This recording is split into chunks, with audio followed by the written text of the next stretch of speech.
வணக்கம் மக்களே. திமுகவின் மிக முக்கியமான அமைச்சர் KN நேரு பொன்முடி வீட்டில் பறக்கும் படைத்துறையின் சோதனையா வெளியான தகவல் பார்ப்பதற்கு முன்பாக மறக்காம ஒரு லைக் மட்டும் பண்ணிருங்க. 5 ஆண்டுகள் திமுகவின் ஆட்சியில் செய்த ஊழல், தேர்தல் நேரத்தில் பணப்பட்டுவாடாவில் ஈடுபடக்கூடிய நேரத்தில் பறக்கும் படை அதிகாரிகள் குவிக்கப்பட்டிருப்பதால் தேர்தல் ஆணையத்தின் விதிமுறைகளை மீறி செயல்படக்கூடிய நபர்கள் மீது உடனடியாக நடவடிக்கைகளை எடுக்க வேண்டும் என்ற உத்தரவும் மேலிடத்திலிருந்து வந்துள்ளது.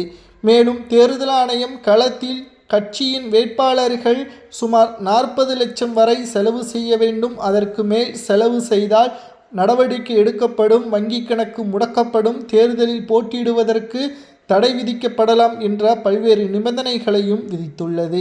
இந்த நிலையில்தான் சுமார் 550 கோடி கிராமங்கள் வரை கொண்டு செல்ல KN நேரு திட்டம் போட்டிருப்பதாக வெளியான தகவலின் அடிப்படையில் பறக்கும் படை அதிகாரிகள் முழுவதுமாக அமைச்சர்கள் வீடு மற்றும் அலுவலகங்களில் சுற்றி வளைத்துள்ளனர்.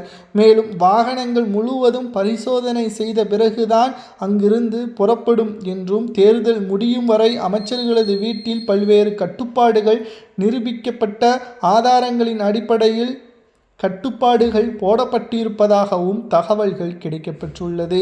நிச்சயம் இந்த தேர்தலில் பணத்தை கொடுத்தாலும் சரி, மக்களிடம் காலில் விழுந்தாலும் சரி, திமுக இந்த முறை ஆட்சி அமைப்பது மிகப்பெரிய கடினம் என்ற தகவலை நம்மால் உறுதியாக பார்க்க முடிகிறது. சமூக வலைதளங்களில் திமுகவை ஆட்சியில் மீண்டும் அமர்த்திவிட்டால் தமிழக மக்களின் நிலைமை கேள்விக்குறியாகிவிடும் என்று பலரும் கூறி வருகிறார்கள். அதிமுகவின் தலைமையிலான NDA கூட்டணி நிச்சயம் இந்த தேர்தலில் வெற்றியடைவதற்கான வாய்ப்புகள் இருப்பதாக உளவுத்துறை சொன்ன கருத்து கணிப்புகளையும் நம்மால் பார்க்க முடிகிறது. 20 கட்சியுடன் இருந்தால் கூட்டணி அமைத்தால் வெற்றி உறுதி என்று திமுக நினைப்பது தவறு. 2011, 2016 மக்கள் நல கூட்டணியை நினைவில் வைத்து பார்க்க வேண்டும் என்று அதிமுக பழைய தகவல்களையும் வெளியிட்டு வருகிறது. தற்பொழுது KN நேரு, பொன்முடி இவர்களது வீடு, அலுவலகங்களில் சோதனைகள் நடத்தப்படக்கூடிய நிலையில் கைப்பற்றப்பட்ட பணங்களை என்ன செய்யலாம், அவர்களது வங்கி கணக்குகளை முடக்கப்பட்டால் நிச்சயம் பல கோடிகள் சிக்கும் என்றும் கூறப்படுகிறது.